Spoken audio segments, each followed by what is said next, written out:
બાળકો ચલો હવે આપણે પરીક્ષાલક્ષી તૈયારીની દ્રષ્ટિએ એ પ્રશ્ન ફરી કરીએ. કયો પ્રશ્ન? સમાન બાહ્ય વિદ્યુત ક્ષેત્રમાં મૂકેલા વિદ્યુત ડાયપોલ પર લાગતા ટોર્કનું સૂત્ર મેળવો. ઓકે, તો વિદ્યુત ડાયપોલ દોરવાની પહેલા આકૃતિ, બરાબર? આ માઇનસ ક્યુ, આ પ્લસ ક્યુ, ઓકે, આ એનું મધ્યબિંદુ O, બરાબર? પછી બંને માઇનસ ક્યુ અને પ્લસ ક્યુ વચ્ચેનું કુલ અંતર 2a છે, એટલે આ અંતર પણ a થાય અને આ અંતર પણ a થાય. વિદ્યુત ક્ષેત્રની તીવ્રતા કઈ દિશામાં છે? ઉપર તરફ, બરાબર કે નહીં? એટલે આને નીચે તરફ બળ લાગશે, માઇનસ ક્યુ ને, એ માઇનસ ક્યુ ઈ છે, આ પ્લસ ક્યુ ઈ છે. ઓકે, અચ્છા, આ જે છે એ જે ટોર્કને કારણે જ્યારે ડાયપોલ ભ્રમણ કરશે એ બતાવવા પ્રયત્ન કર્યો છે, પણ 3 પરિમાણની ફિગર છે એકચ્યુઅલી, એટલે સમજાવવામાં મુશ્કેલી પડે, ખ્યાલ આવ્યો? છતાં પ્રયત્ન આપણે કર્યો છે. ઓકે, આપણે છે ને આખું ક્ષેત્ર એ નથી દોર્યું, બધી ક્ષેત્ર રેખાઓ નથી દોરી, ખાલી એ આકૃતિને સરળ બનાવવા માટે. ઓકે, એટલે જે પાર્ટ 1 માં જે આકૃતિ દોરી હતી એમાં મેં આખું વિદ્યુત ક્ષેત્રની ક્ષેત્રરેખાઓ દોરીને સમજાવ્યું હતું, બરાબર? પણ આકૃતિ સરળ કરવા માટે આપણા પાઠ્યપુસ્તકની અંદર આવું કર્યું છે. હવે જો શું લખ્યું છે આકૃતિમાં દર્શાવ્યા અનુસાર એક કાયમી વિદ્યુત ડાયપોલ પર પ્લસ ક્યુ અને માઇનસ ક્યુ વિદ્યુત ભારો છે.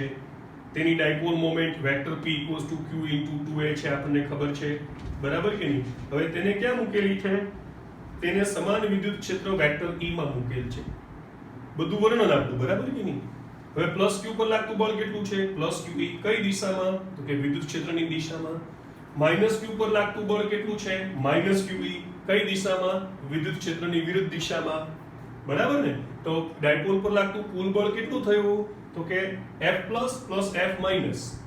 F પ્લસ કેટલો હતો? QE. F માઇનસ કેટલો હતો? Minus QE. પરિણામી બળ કેટલું થઈ ગયું? 0. શૂન્ય સદિશ, હો બાળકો. એટલે આમાં શું છે કે તમારે સદિશ દર્શાવવું હોય તો પ્રિન્ટેડ જે બુક્સ હોય એમાં તમે બોલ્ડ દોરીને બતાવી શકો છો, પણ આપણે લખીએ ત્યારે ઉપર તીર કરવું, કારણ કે આપણે બોલ્ડ કરવા જઈએ તો પાનું ફાટી જાય. ઓકે, હવે પરિણામી બળ તો 0 થઈ ગયું, પણ એવું જરૂરી નથી કે પરિણામી બળ 0 હોય તો ટોર્ક એ 0 હોય, કારણ કે આ બંને પરિણામી બળો અલગ અલગ બિંદુઓ પર લાગે છે અને બેઉની કાર્યરેખા જે છે એની વચ્ચે કંઈક લંબ અંતર છે, ખ્યાલ આવ્યો? એટલે ટોર્ક તો લાગશે. આ જે આકૃતિ દોરી છે એમાં પછી શું પરિણામ આવશે આગળ વિચારીએ, બરાબર? એટલે પહેલા ટોર્ક ગણીએ. તો આ બંને બળો જુદા જુદા બિંદુએ લાગે છે, તેથી ડાયપોલ પર ટોર્ક લાગે છે. જ્યારે કુલ બળ 0 હોય ત્યારે ટોર્ક ઉગમ બિંદુ પર આધારિત નથી. ઓકે, કે એમાં જે સૂત્ર આવશે એમાં ઉગમ બિંદુનું એટલું મહત્વ નહીં રહે, બરાબર? હવે પહેલા તો ટોર્કના મૂલ્યનું સૂત્ર આપણને ખબર છે, એક બળનું મૂલ્ય ગુણ્યા 2. આ બે બળોને પ્રતિ સમાંતર બળો કહેવાય, વિરુદ્ધ દિશામાં છે ને, એટલે પ્રતિ સમાંતર બળો કહેવાય, વચ્ચેનું લંબ અંતર. ઓકે, આમ જુઓ તો આ વિરોધી બળો પણ છે, બરાબર? પણ દિશાની દ્રષ્ટિએ પ્રતિ સમાંતર લખો તો ચાલે. હવે શું થઈ ગયું? અચ્છા, એ બે પ્રતિ સમાંતર બળો વચ્ચેનું જે લંબ અંતર છે, બરાબર, જે આ હોય અહીંયા આગળ, એને શું કહેવાય છે? બળ યુગ્મનો ભુજ કહેવાય છે. ભુજ એટલે બાજુ, બરાબર? બળ યુગ્મ એટલે બે બળોનો ભુજ કહેવાય છે. હવે એનું સૂત્ર આપણે થોડી વાર પહેલા રેફરન્સમાં પાર્ટ 1 માં સમજાવ્યું આખું, કે આ અંતર થશે 2a sin θ. કેટલું થશે?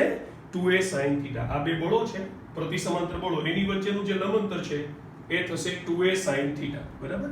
તો આપણે અહીંયા મૂકી દઈએ QE × 2a sin θ. Cell rearrange કરીએ, ગોઠવીએ Q × 2a × E sin θ. પણ Q × 2a ને શું કહેવાય? વિદ્યુત ડાયપોલ મોમેન્ટનું મૂલ્ય P, એટલે આને કહી દઈએ PE sin θ. હવે આ ટોર્કની દિશા કઈ દિશામાં આવશે, બરાબર ને? તો P કઈ તરફ હોય? માઇનસ Q થી પ્લસ Q તરફ હોય, બરાબર કે નહીં? અહીંયા ફરી સેટ સાઈડમાં દોરું છું તમને સારું સમજાય એટલા માટે.